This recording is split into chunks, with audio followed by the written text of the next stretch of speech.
suis Émilie. Aujourd'hui, je réponds à une question d'une de mes élèves. Je me suis dit que si une personne se la posait, d'autres se la posaient aussi. Moi, j'ai été quelqu'un pendant une bonne partie de ma vie et de ma scolarité qui était très contente quand il y avait d'autres qui posaient des questions. Parce que souvent, je n'osais pas les poser et du coup, j'étais bien, bien rassurée que quelqu'un la pose et d'avoir la réponse. Donc la question, c'était: quand tu dis dans le chien tête en bas de plier les genoux pour garder le dos droit, comment est-ce que je fais pour sentir si mon dos est droit ou pas? Même si je me regarde dans le miroir, j'arrive pas à me voir. Et donc comment est-ce que je fais? Donc le premier point dans le chien tête en bas, donc je vais vous montrer la posture. Dans le chien tête en bas, donc c'est cette posture.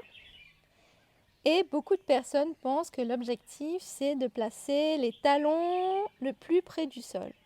Et je ne sais pas si vous voyez ce que ça fait à mon corps quand j'essaye d'étendre mes jambes et de placer les talons les plus près du sol.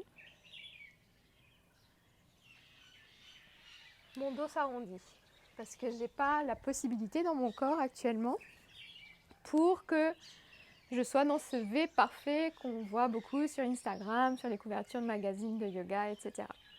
Et ça, c'est parfait. Il y a énormément de personnes qui n'ont pas cette possibilité-là. Et donc, dans les cours de yoga, on conseille plier les genoux pour garder votre dos le plus droit possible. Donc peut-être une première question, ce serait, ça veut dire quoi le dos droit? Donc le dos droit, ça veut dire qu'on respecte les courbes naturelles de notre colonne vertébrale. Donc pour voir ça, dans une position debout ou bien dans la posture du diamant, je vous invite à prendre un manche à balai, quelque chose qui en fasse office, et de venir le placer à l'arrière. Vous pouvez demander à quelqu'un de vous aider. Vous serez plus confortable et vous pourrez mieux imprimer la forme de votre dos, de la colonne vertébrale dans ses courbes naturelles. Et donc on veut que le bâton touche ici, au bas du dos, ici, entre les omoplates et à l'arrière de la tête. Et là, dans cette posture, prenez une photo mentale. Vous pouvez aussi prendre une photo physique. Donc vous pouvez mettre votre téléphone ou votre tablette loin de vous, vous la mettez en fonction vidéo et vous prenez le temps de vous installer confortablement. Et voyez ce que ça donne ensuite avec la vidéo. Maintenant que vous avez cette image mentale des courbes naturelles de votre colonne vertébrale, vous pouvez doucement partir dans le chien tête en bas. Donc la fondation du chien tête en bas, ce sont les mains. Donc ce n'est pas les pieds. Ce qui est important, c'est la posture des mains et de garder le dos droit. Donc la posture des mains, on veut que les mains soient en étoile de mer, que les index soient parallèles l'un à l'autre. Et on souhaite aussi que la pliure du coude soit face au devant du tapis. Comment est-ce qu'on s'assure de ça? On fait le grand ballon. Donc on emmène nos bras vers l'avant et vers le haut, on dessine un grand ballon et on revient les bras vers l'avant. Pliure du coude vers le ciel, paume vers le ciel et on va simplement tourner les paumes vers l'avant. La pliure du coude reste vers le ciel. Et donc on va venir déposer nos mains au sol, index parallèle l'un à l'autre. Pliure du coude vers l'avant. On retrousse les orteils et doucement, hop, on s'installe dans le chien tête en bas.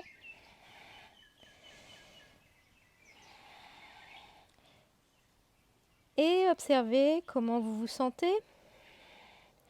Vous pouvez allonger les jambes et observer peut-être que votre dos s'arrondit ou peut-être que vous ne le ressentez pas encore. Et donc ce qu'on souhaite vraiment, c'est d'être dans cette posture. Donc vraiment le haut du corps, c'est à partir de là jusqu'à là. Les oreilles alignées avec les bras. Et c'est tout. C'est ça qu'on veut garder.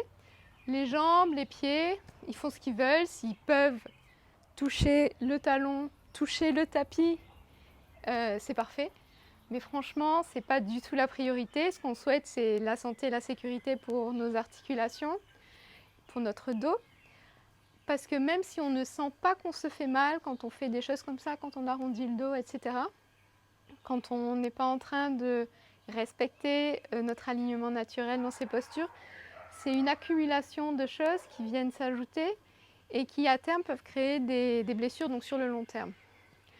Donc ce que je vous propose, c'est de faire cette posture avec votre téléphone qui vous filme. Vous prenez bien le temps de vous installer. Vous pouvez demander à quelqu'un de venir placer le bâton dans votre dos pour que vous ressentiez s'il touche bien à l'arrière de la tête, entre les omoplates et au bas du dos. Et prenez une photographie mentale de vos sensations. Et au final, vous arriverez à vous repérer dans le cadre de vos séances sur qu'est-ce que c'est que d'avoir le dos droit dans le chien tête en bas. Donc je vous souhaite une excellente pratique et n'hésitez pas à me poser vos questions parce que, vous le savez, quand il y a une personne qui se pose une question, il y en a toujours plein d'autres qui se la posent et ça soulage ceux qui n'osent pas la poser et je serai ravie de répondre à vos questions. À très bientôt. Namasté.